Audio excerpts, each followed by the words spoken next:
una nueva estructura, adecuándola a las necesidades, porque ellos han detectado una situación problemática, han visto los informes y dicen, bueno, no se están cumpliendo los objetivos para poner ejemplo, ¿no?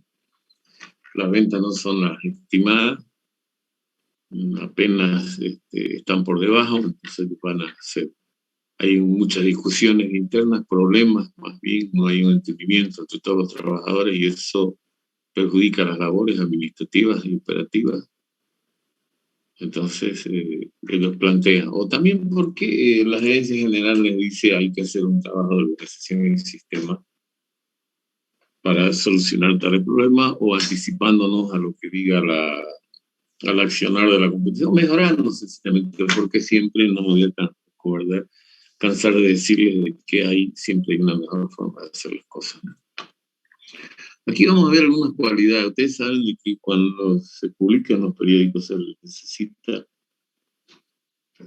contratar los servicios de un licenciado en administración de empresas, ingeniería comercial, ingeniería financiera, o para ocupar las jefaturas de recursos humanos, etc. Cualquier cargo que esté vacante en la organización o que tenga que ser implementado, siempre hay un perfil, ¿no? Seguramente lo primero que van a poner es que sea profesional en administración de empresas, ingeniero comercial, ingeniero financiero, comercio internacional, economista. Entonces, y además de eso, experiencia, además de eso, especializado. Además, vamos a ver maestrías, seguramente van a pedir. Vamos a ver más adelante. Pero ahí se van a dar cuenta de que primero, un buen profesional, indudablemente que para acreditar que es un buen profesional en el campo hay que ver los documentos, ¿no? El proceso de selección. Se presentaron lo que se consideran buenos profesionales, bueno, vamos a ver sus documentos. Se supone que debe tener muy buena formación en teoría y práctica de la administración, para empezar. Segundo, que tenga conocimientos de la teoría clásica, que ustedes han visto en ADM100, sin embargo, deben seguir leyendo, por supuesto, ¿no? Teoría de las relaciones humanas, por supuesto también hay algunas materias de recursos humanos, pero es importante además una formación adicional, diplomado, especialidad o cursos, y de esos hay muchas ofertas, ¿no? En las diferentes unidades de posgrado, de acuerdo a los programas, por supuesto, en el área que ellos ofertan. Y además la lectura que pudieran tener también, porque van a certificar, sin duda, que van a ser los títulos, ¿no? De sistemas también, ¿no? Ustedes son expertos para manejar sistemas, nacieron con la tecnología, con el celular, con el estilo de manejo, con el computador.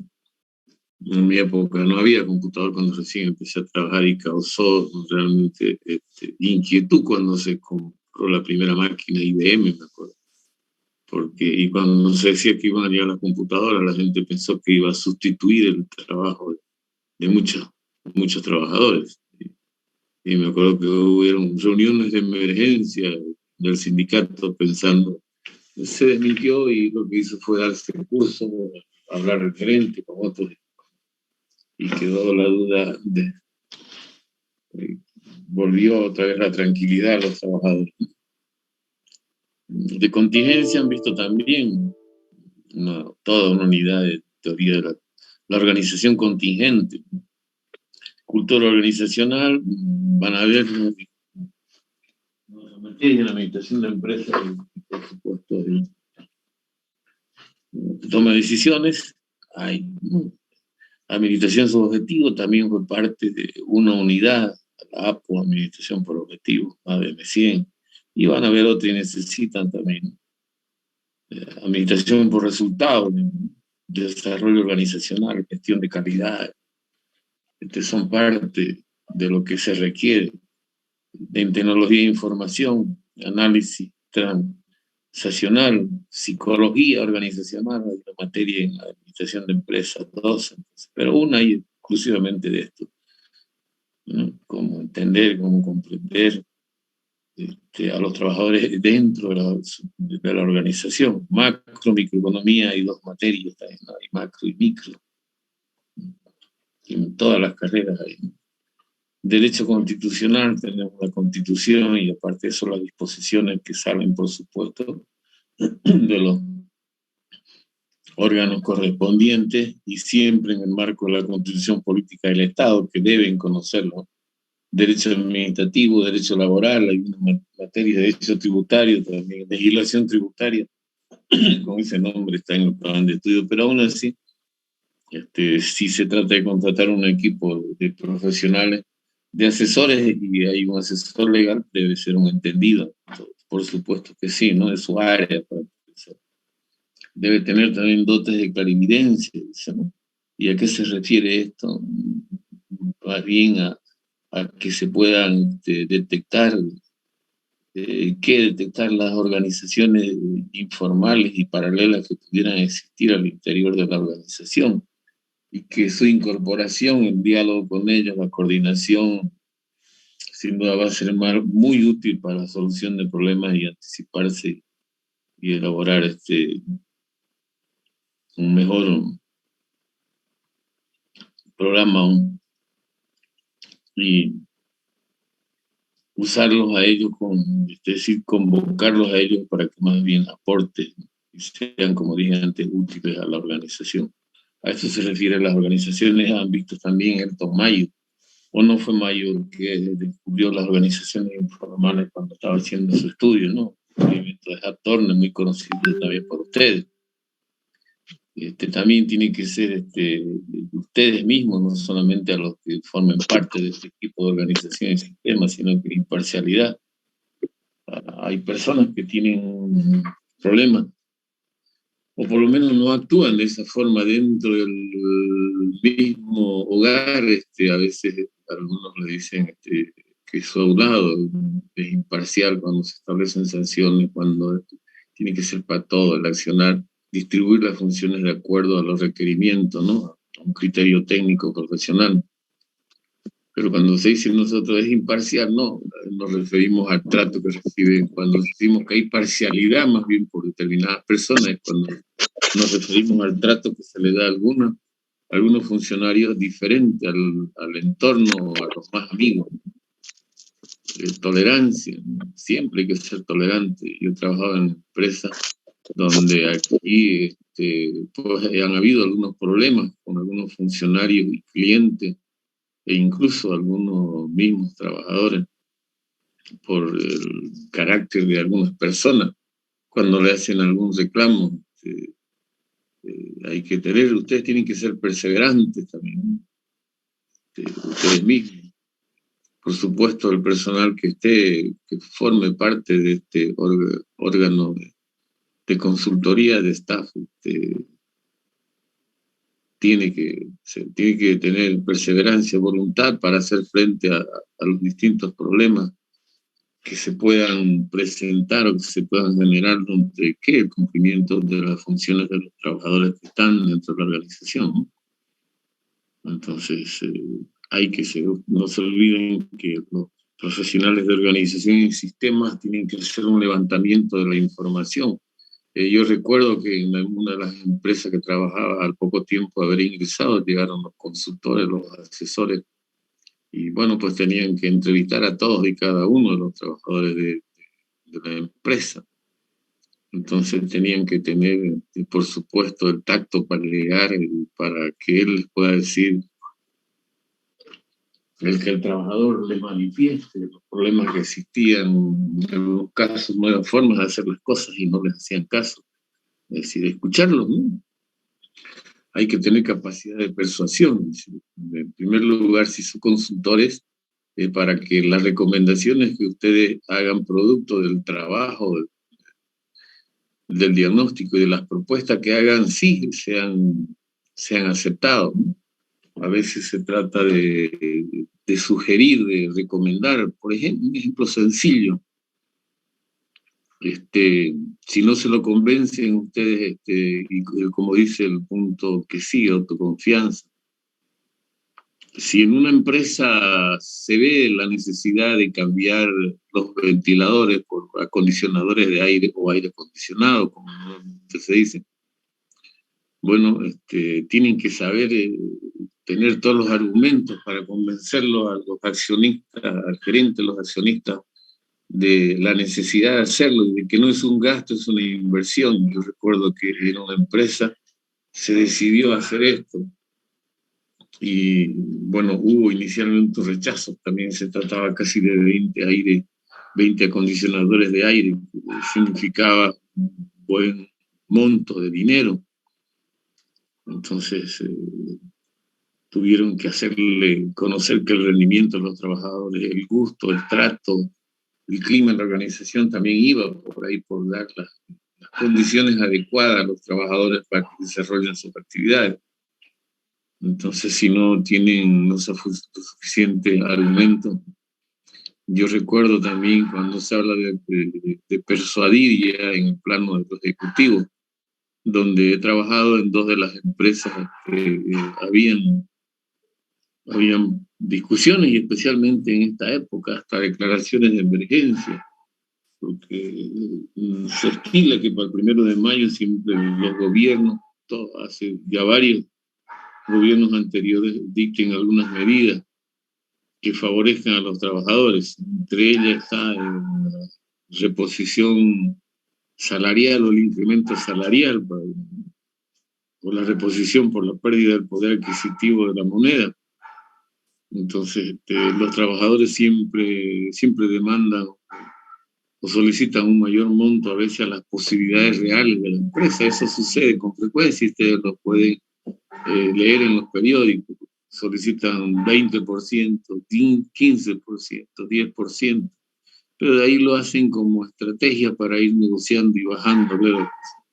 Pero pueden haber sectores en las empresas de que se sientan que no son bien retribuidos, bien pagados por los servicios que prestan, y comiencen tal vez las declaraciones de emergencia o paros. Cómo persuadirlo de que, mostrándole, por supuesto, con toda la información que se dispone, y si es que no es posible, además hacerle ver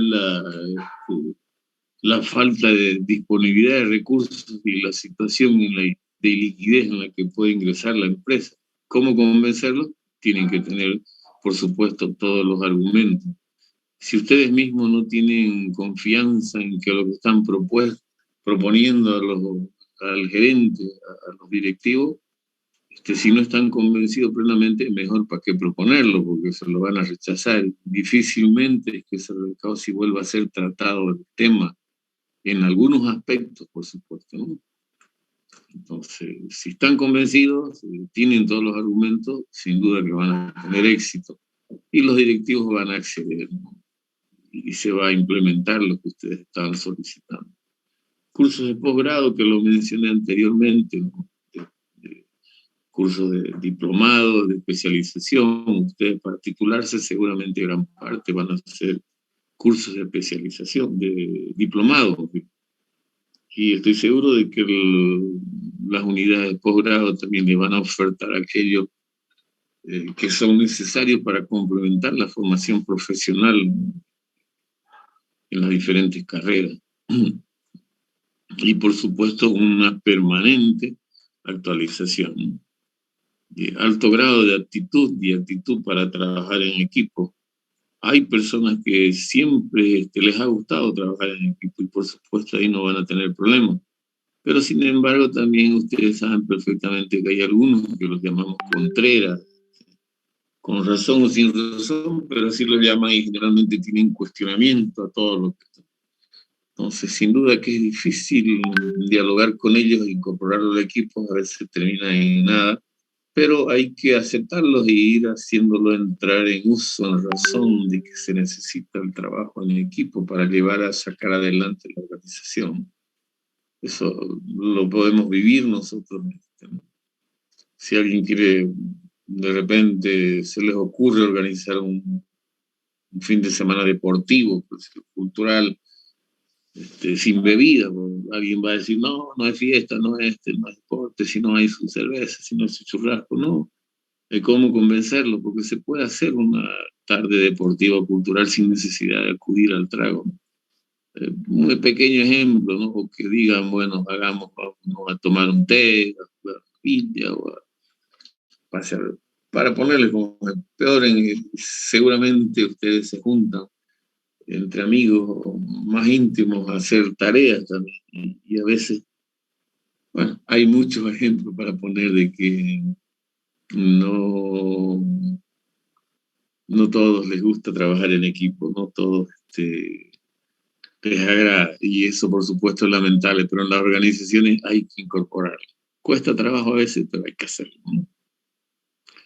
Capacidad de expresión verbal y escrita, yo donde he trabajado, aquellos que tenían mayor capacidad para expresar sus ideas, plantear la, las situaciones problemáticas o plantear mejoras en la empresa sin que para algunos, sin que para algunos sean necesarias, pero que sin embargo podían traer mejor o mejorar la situación de la empresa. Hay que hacerse entender, ¿no? Y escribir también, por supuesto, ¿no? Indudablemente que con el uso de tecnología ha cambiado mucho, pero siempre se escribe, ¿no? Ahora, en fin, es fácil, no te debería cometer errores al redactar una carta. Capacidad de expresión para escribir no quiere decir hacer testamentos, ¿no? Mientras más corta, más precisa sea, es mucho mejor. Ustedes van a ser de los ejecutivos que no les va a gustar también leer los informes largos, ¿sí? Y lo tienen comprobado, porque si alguien nos entrega un folleto o algo para leer en las calles o en la misma universidad, si lo vemos que eso es de 4 o 5 hojas, nos va, probablemente muchos no lo lean, ¿no? Hay que tener capacidad de síntesis, ¿no? Y escribir con propiedad, las comas deben estar ubicadas donde corresponden. Mente analítica, ¿no? Que no, mente despierta, ¿no? Cuando la mente es despierta, sin duda uno no le hace lance a lo que significan los procesos analíticos, los rigores de un proceso analítico, de análisis de situaciones, y que es sentido común y lógica también, ¿no? Ser creativo e innovador también.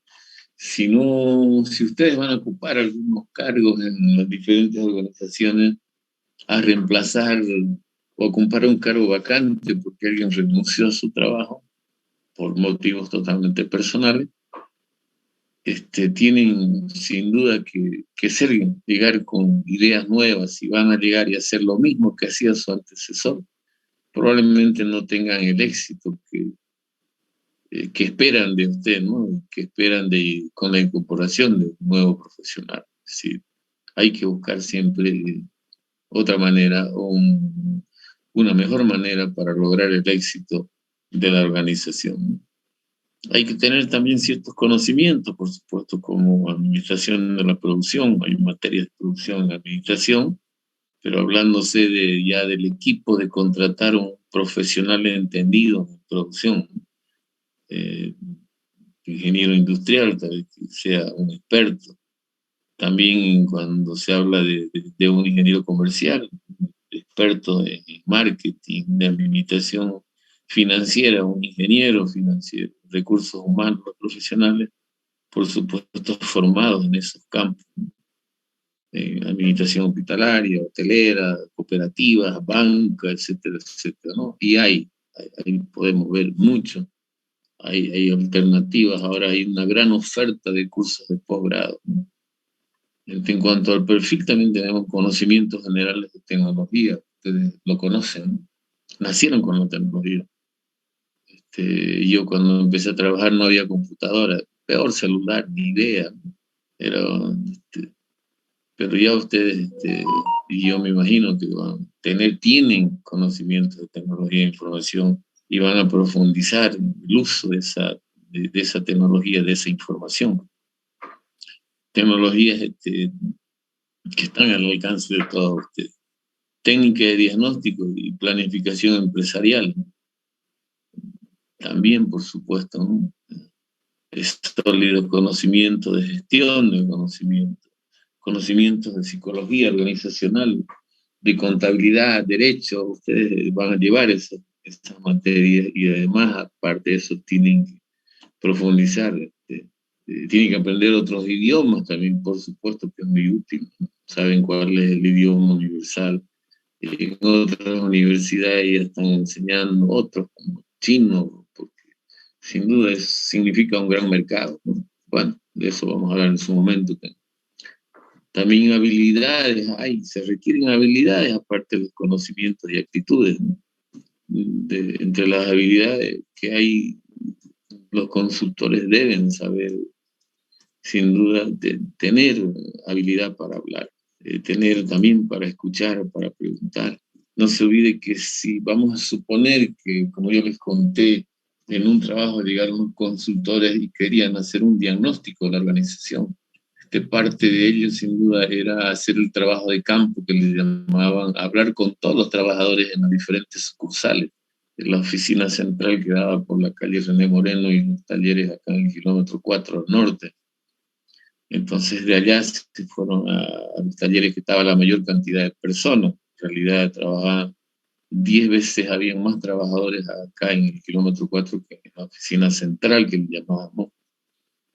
Entonces vinieron y hablaron, tuvieron que hablar, la gerencia puso una comunicación interna a todos los trabajadores y llegaron los consultores. Hay personas que poco manifiestan, que son de poco hablar, ¿no?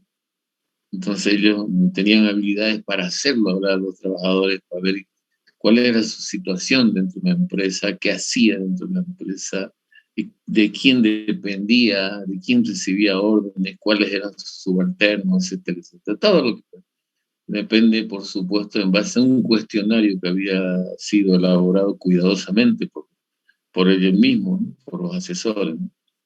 Entonces, desacaban algunos que no querían hablar, había que tener ciertas habilidades. Y ustedes saben que hay personas que no les gusta hablar, ¿no? Es cierto. Escuchar también, a veces, de repente cosas no agradables, pero son profesionales, ¿no? Y no solamente estas habilidades deben ser para los consultores, también para los trabajadores, los ejecutivos, y ustedes deben tenerlas, ¿no? Imagínense que la empresa, hablando del 1 de mayo, dice el sindicato, esté con ganas de, no esté de acuerdo con lo que oferta el gobierno o lo que decretó el gobierno. Hablo de la empresa privada. Entonces, y la empresa pública también es probable, para evitar de que el hecho que puedan hablar con todos los argumentos, los van a convencer de que no se tomen medidas extremas, ¿no? Hay que escucharlo. Hay trabajos que son, en ese sentido, en cuanto a conflictos, más agradables que otros. Y yo trabajé también en tu empresa donde no había costumbre de pagar los servicios de ser humano, y era común que lleguen algunos usuarios bravos y rompan las facturas y se las tienen en el escritorio. Yo no pago basura porque no hago basura. ¿Cómo demostrarle que efectivamente hacía? De repente en la otra clase le voy a comentar algunas anécdotas que nos pasó y cómo reforzamos el personal, y hubo necesidad de dar algunos cursos para atender a la gran cantidad de usuarios que se hizo presente reclamando porque les llegó una factura o porque se trató de cobrarles coercitivamente a los negocios, ¿no? Que tampoco pagaban. Entonces, y en la misma oficina, ¿no? Los que no hablan y prefieren callar cuando se está analizando alguna situación problemática o se está hablando de proyecciones dentro de la empresa, se está planificando. El que no habla, bueno, ¿cómo saber que es una persona que tiene buenas ideas, buenos criterios? Entonces, es bueno que las exposiciones tienen, entre otras, ese fin, ese objetivo de que el estudiante empiece a manifestarse en público, ¿no? Algunos de ustedes va a ser políticos. Imagínense un político que no le gusta discursear, ¿no? No le gusta hablar, que no puede escuchar, ¿no? No va a tener el éxito deseado, ¿no? Entre las habilidades también tenemos que tener una mente analítica, ¿no? Imaginativo, ya vamos. Divergente tal vez cuando sea necesario, ¿no? Porque no todos estamos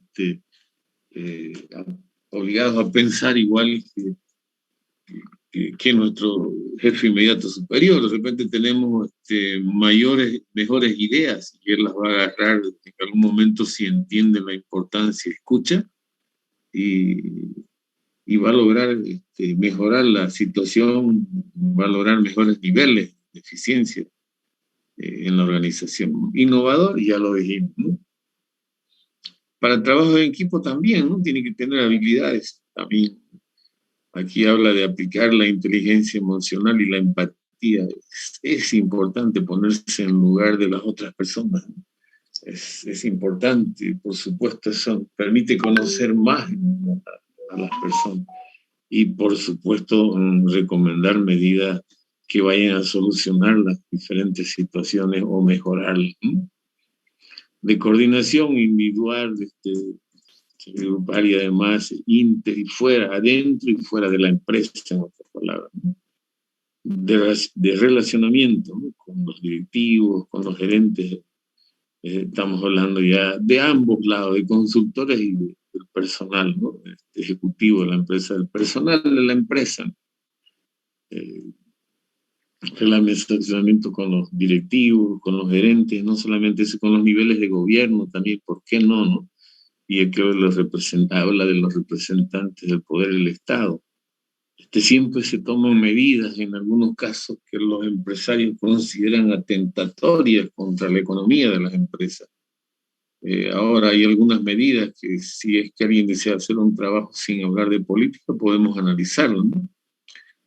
Hace unos días atrás, creo que la semana pasada, hubo bloqueo, si no me equivoco, del sector cañero en Montero. Y ellos lo hicieron como una medida de protesta por la prohibición de las exportaciones. Entiendo de que el gobierno quiere que se satisfaga, se curan toda la demanda interna del producto, pero si ellos dicen que tienen una capacidad instalada que les permite, además de cubrir las necesidades del mercado interno, de exportar, bueno, ¿por qué no escucharlo? Diciendo de que el país necesita exportar, ¿no? Necesita captar divisas, seguir creando fuentes de trabajo, seguir creciendo, ¿no? Entonces,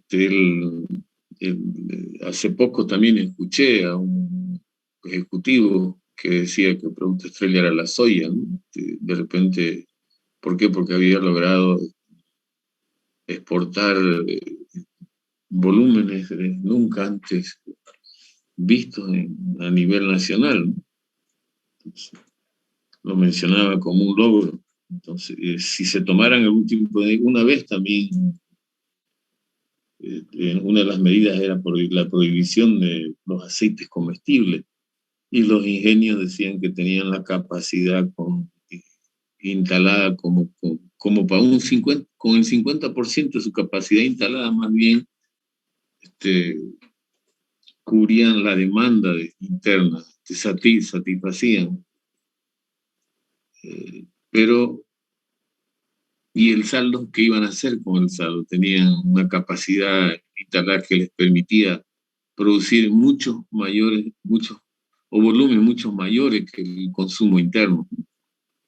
Entonces, asegurar, y eso, sin duda, con el diálogo con las autoridades que corresponden y, por supuesto, siempre con la predisposición que se espera de ellos para solucionar los problemas, sin duda que ni sería lógico de que accedan, que revisen la medida y, bueno, pues se permita la exportación de ciertos de los productos que han sido prohibidos. No estoy hablando de política, por favor, de política partidista, ¿no?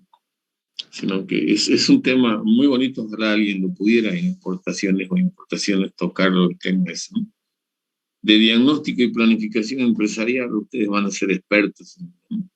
En cuanto a la actitud, aquí yo menciono el tercer punto como el principal, tal vez, el de la ética profesional, los principios morales y responsabilidad social que debe existir en las personas que forman parte de este grupo de profesionales, de asesores, y también de los los trabajadores en general de la organización. Imagínense si los asesores por interés personal le brindan un mal asesoramiento al ejecutivo para beneficio propio o beneficio de todo, entonces, ¿y cómo va a quedar la organización, no?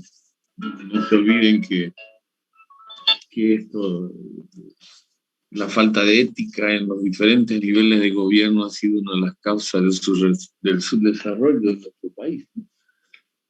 Eso no lo podemos negar y a la vista salta, un ratito, hay un problemita que ha habido aquí. Hola, a ver.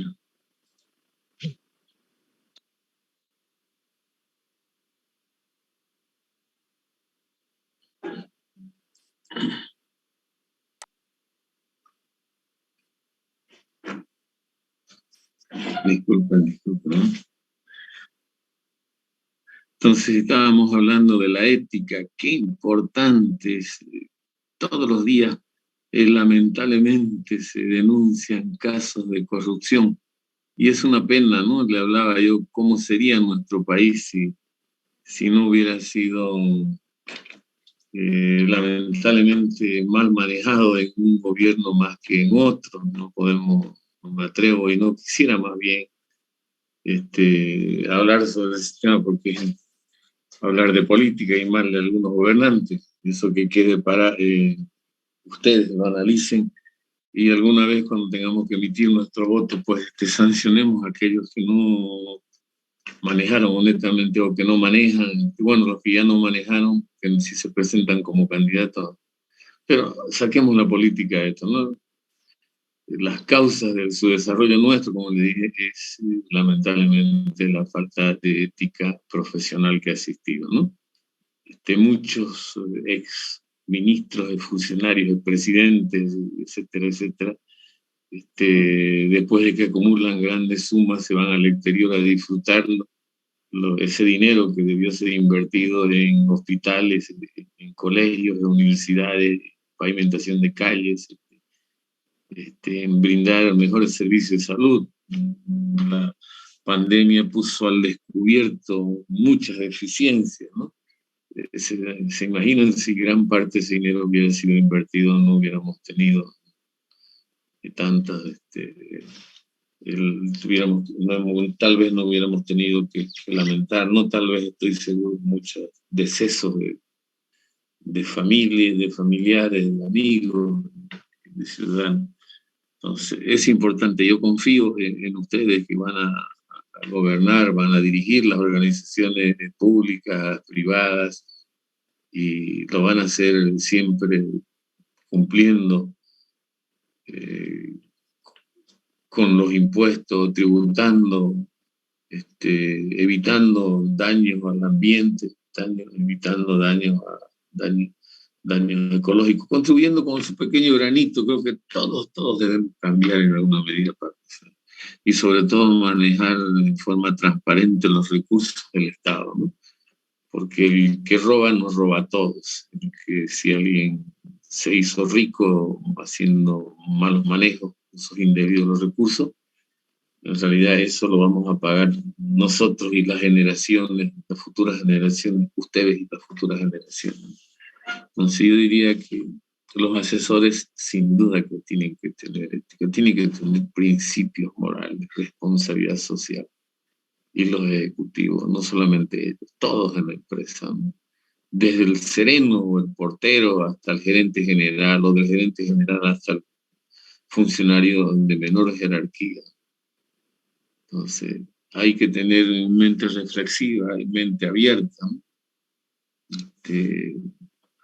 Flexibilidad para desaprender lo que estamos viendo, desaprender lo que vamos a ver en otra materia y aprender, por supuesto, porque cada vez hay nuevos aportes, ¿no? Y no solamente nuevos aportes, la experiencia misma de ustedes en el trabajo les va a permitir de repente descartar algo que ya se vio porque se ha encontrado una mejor forma de administrar las organizaciones, porque lo están haciendo, están logrando los niveles de eficiencia que desean ya con criterio propios, ¿no? Con aportes personales, o con aportes o leyendo a otros autores que hacen conocer también, pero lo importante es que ustedes mismos con su experiencia vayan construyendo un mejor futuro, ¿no? Predisposición para adaptarse a nuevos conocimientos siempre debe existir, ¿no? No podemos decir uno nunca deja de aprender, en otras palabras, ¿no? Y tenemos que estar predispuestos. La situación de ahora no es la de años pasados. Incluso las costumbres nuestras son diferentes a las de nuestros hijos, y las costumbres de los hijos de ustedes va a ser diferente a la de ustedes también, el comportamiento va a ser diferente. Entonces hay que comprenderlo, hay que, por supuesto, dentro del respeto, de la humildad, de la ética, de los principios, de la responsabilidad social, sensibilidad a nuevas culturas, nuevos valores. Por supuesto que sí, nosotros no tenemos que hacer discriminación de ningún tipo a los que piensen diferente a nosotros, a los que tengan culturas diferentes a nosotros. Una cosa es el trabajo, ¿no? Y otra cosa el proactivo, optimista, persistente.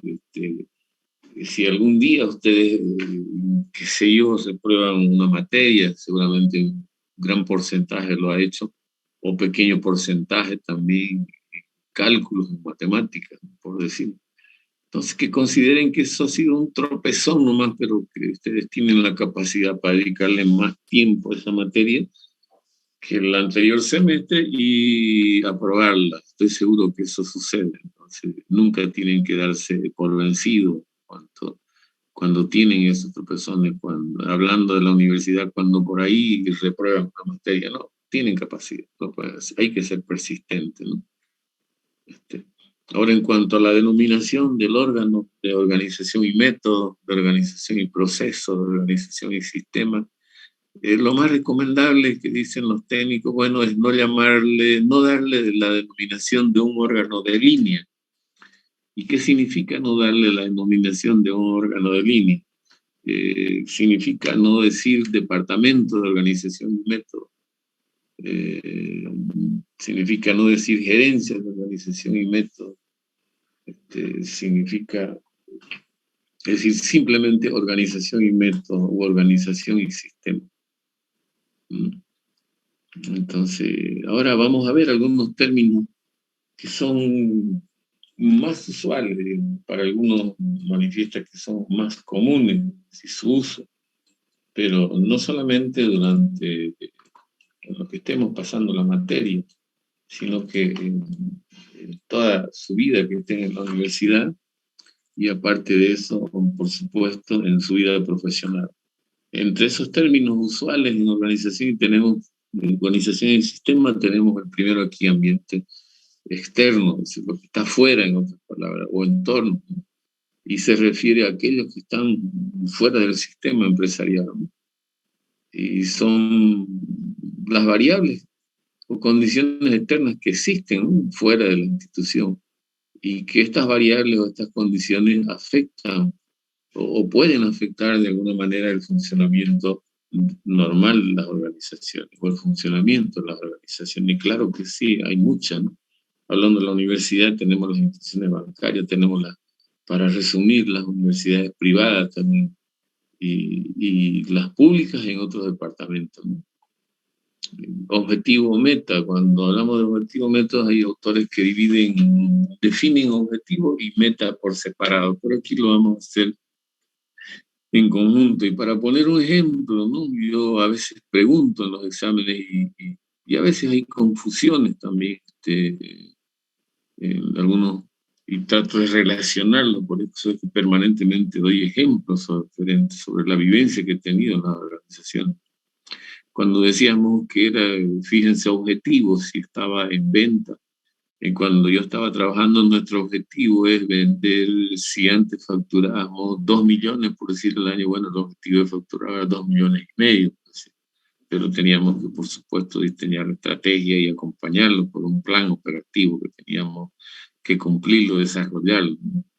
Entonces, el objetivo de ustedes para ingresar, cuando entraron a la universidad, es salir 5, 4 años y medio tal vez, se dedican exclusivamente a estudiar 5, 6 o 7, salir con el título en provisión nacional de una de las carreras que oferta la facultad o las que están llevando, ¿no? Salir en 5 años, licenciado en Administración de Empresas, media comercial, media financiera, comercio internacional, economía, etcétera, etcétera. Cualquiera. Entonces, ese es el resultado que se pretende alcanzar cuando yo dije, vamos, vendimos 2 millones de bolivianos al año, vamos a vender 2 millones y medio, entonces pretendemos alcanzar, pretendemos vender 2 millones y medio en un periodo determinado, en un año, ¿no? En este caso el ejemplo que le pongo, ¿no?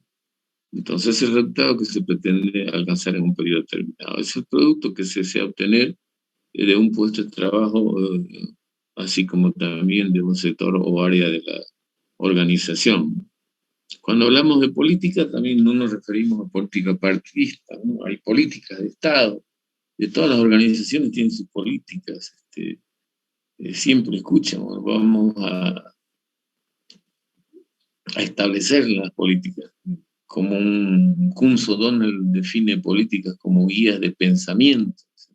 Y fíjense que más o menos se enmarca en lo que define aquí el autor. Dice, política es un conjunto de pautas o directrices que se establecen como guía para la actuación. Entonces decimos guías de pensamiento, como guía para la actuación de los integrantes de una organización. Algunos ponen como ejemplo política de ventas. Se aprueba por el directorio que se otorguen, es política, la empresa manifiesta otorgar descuentos a sus mejores clientes.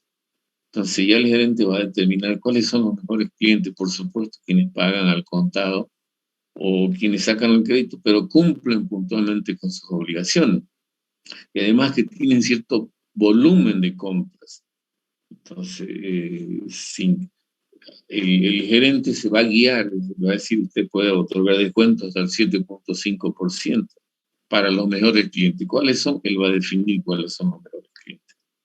Los que pagan al contado, los que hacen con grandes volúmenes y le va a otorgar 5, 7.5. A los otros les irá a dar 3, menos volumen de ventas y así. Es política de la empresa también elaborar buenos productos, como prestar un buen servicio.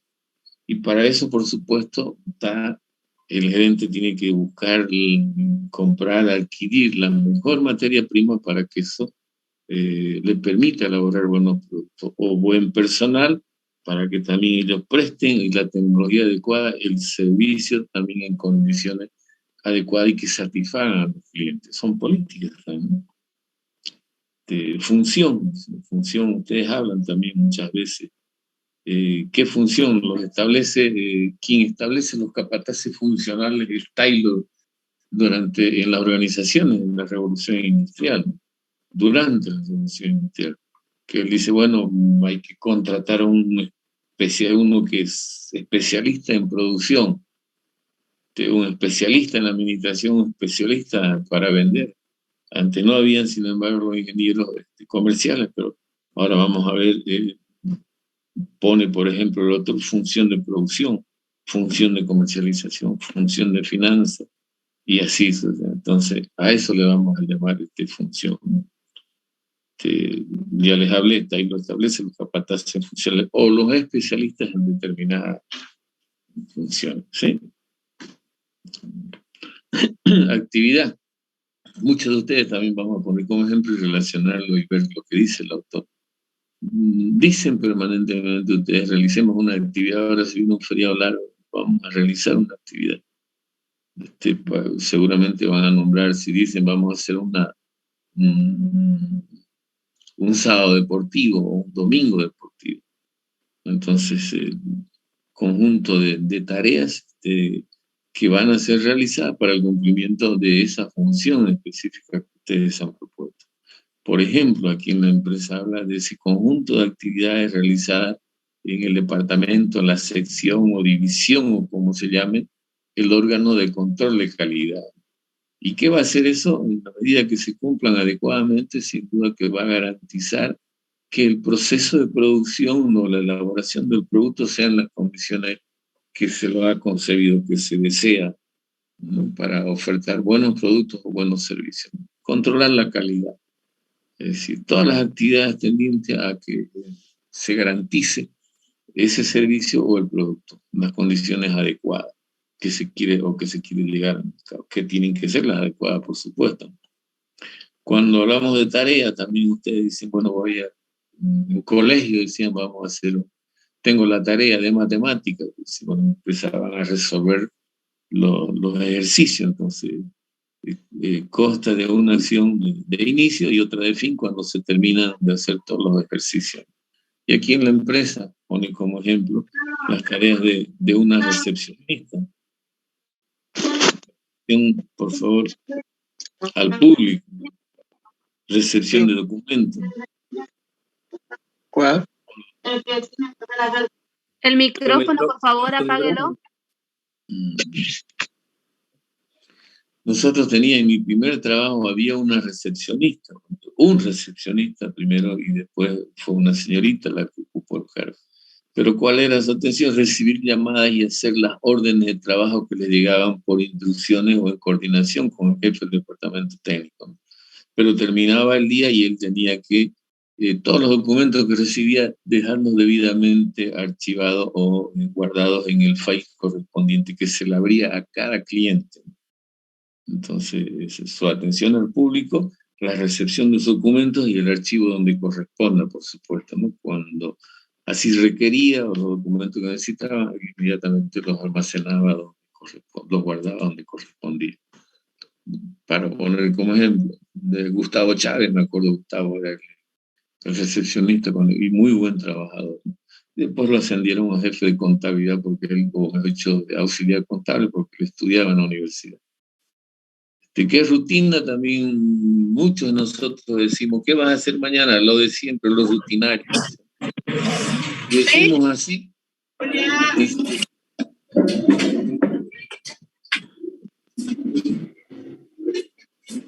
¿Sí?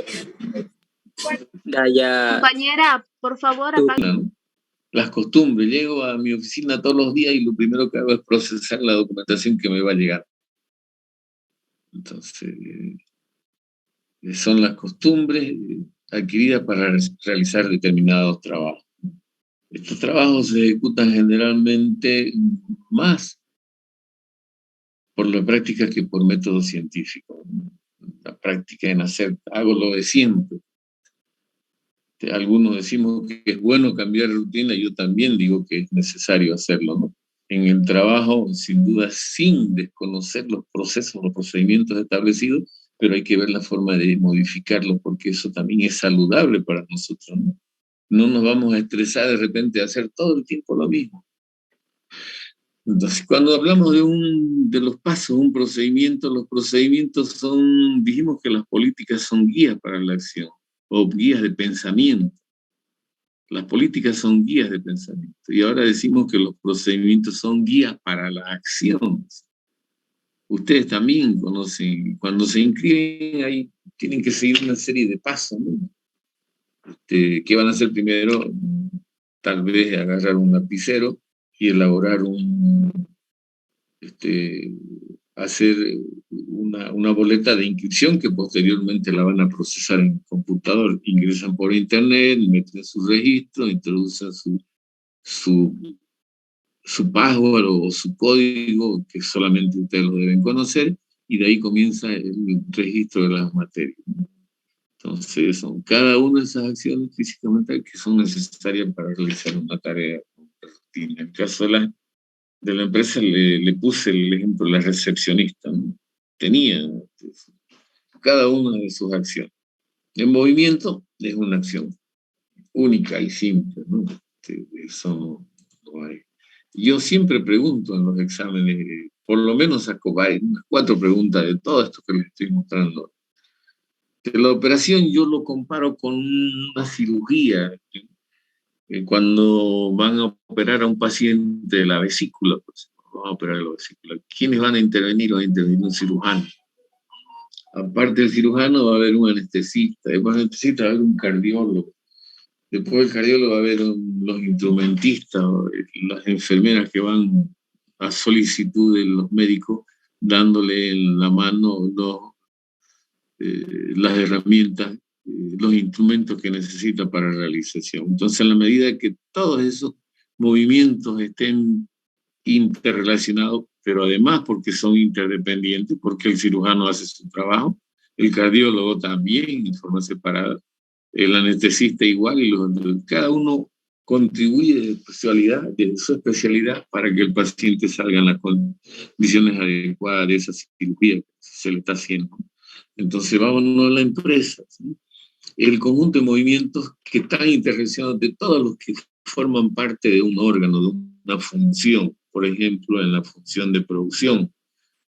Aquí vamos a ver primero el jefe del área, el encargado, el especialista de la función, vamos a suponer el ingeniero industrial, el de control de calidad, el de supervisor, los operarios, los mecánicos, si miran los que hacen mantenimiento de prótesis, todos hacen sus movimientos que son interrelacionados, por supuesto, tan interrelacionados, por supuesto, pero que son interdependientes, sí, pero en la medida que todos lo hagan de acuerdo a lo planificado, sin duda la elaboración del producto se lo va a hacer y va a concluir como se lo ha planificado. Entonces, igual en administración, vamos a suponer también que hay un especialista, un encargado de todas las funciones administrativas, hay un contador, un jefe de adquisiciones, hay auxiliares contables, hay almaceneros, y si todos cumplen su trabajo, todos trabajan independientemente, pero si lo hacen de acuerdo a lo que está establecido, sin duda que administración va a proveer, va a manejar adecuadamente los recursos y va a proporcionar la información a los estados financieros cuando así lo requieran, que cualquier rato puede suceder. Igual en comercialización, en todas las áreas de la empresa, ¿no? Es decir, las funciones son, esos movimientos están interrelacionados, son interdependientes, y hablemos de teorías de la organización sistémica, ubiquémoslo y nos vamos a adecuar. En la medida que uno de los órganos no opere como se espera, como se ha planificado, sin duda que puede causar distorsión en el funcionamiento general de la organización. Igual en producción, si no hace un control adecuado de la calidad, entonces sin duda de que se van a presentar fallas posteriores que van a dañar probablemente hasta la imagen de la empresa, que no se van a lograr los objetivos de ser. Método, aquí en esta diapositiva vamos a quedar, se nos fue la hora. Todos decimos yo tengo mi método. En la empresa también sucede, pero por supuesto hay que marcarse en lo que están establecidos en los procedimientos, en las normas. Entonces, ¿qué método? Nosotros decimos yo tengo mi método para hacer las cosas. Entonces vamos a hablar de una forma de realizar una determinada tarea o secuencia. Por ejemplo, el método manual, mecánico, eléctrico, etcétera, etcétera. O electrónico para control de inventario, por decirlo. Y procedimiento ya es una forma de actuación preestablecida. ¿Por qué está preestablecida? Porque debe estar escrito qué se debe hacer para pagar sueldo. Procedimiento, no es nomás, o para comprar un aire acondicionado, no es nomás porque se fregó el aire, saquen plata y vayan a comprar. No, tiene que haber alguien que solicite el aire acondicionado, que indique de qué área y por qué se está solicitando la adquisición de un nuevo aire acondicionado. Si es un computador, poner también que no tiene la capacidad eléctrica y necesitan otro. Entonces, el primer paso en ese procedimiento debe ser una solicitud escrita para comprar. Después esa solicitud tiene que ir a la jefatura administrativa. La jefatura administrativa tiene que mandarle presupuesto para que verifiquen si hay recursos presupuestados para comprar esos equipos. Y si hay, bueno, pues adelante. Pero hay un paso, solicitud, la aprobación, la segunda, la cotización, la tercera, los comprobantes de ingreso o de egreso, más bien, elaborar el cheque, después llevarlo, hacerlo firmar como gerente administrativo, como gerente general, ir al proveedor, pagarlo o llamarlo, trae el producto, se lo entrega a su pago y ahí termina. Es decir, todo eso son una serie de pasos, secuencias establecibles. Bueno, se nos fue la hora y seguramente ustedes tienen clase ahí, nos podemos quedar. Se fue el tiempo más rápido de lo que pensaba. Yo deseo que Que pasen muy buenas noches y nos vemos pasado mañana.